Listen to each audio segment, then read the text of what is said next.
মাছ মাংসের চেয়ে ভর্তা খেতে কে কে পছন্দ করেন আজকের ভিডিওটা তাদের জন্য। আসসালামু আলাইকুম, কেমন আছেন সবাই? আশা করি সবাই ভালো আছেন। আলহামদুলিল্লাহ আমিও ভালো আছি।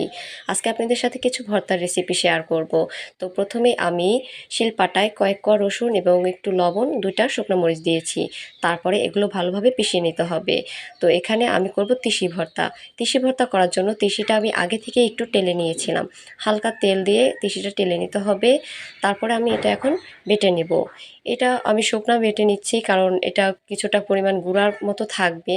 ইচ্ছা করে পানি দিয়েও ভর্তা করা যায়, কিন্তু আমার কাছে এটার গুঁড়া ভালো লাগে, তাই আমি এটা পানি ছাড়া বেটে নিচ্ছি। তিসিতে রয়েছে অনেক ধরনের গুণাগুণ, আপনারা গুগল সার্চ করলেই দেখতে পাবেন।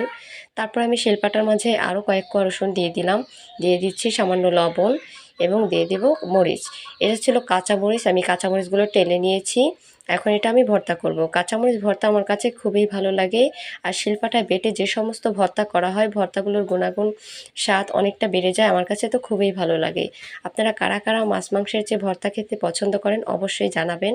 আমার তো মনে হয় ভর্তা খেতে পছন্দ করে না এমন কোনো মানুষ নাই, সবাই খুব ভর্তা খেতে পছন্দ করে।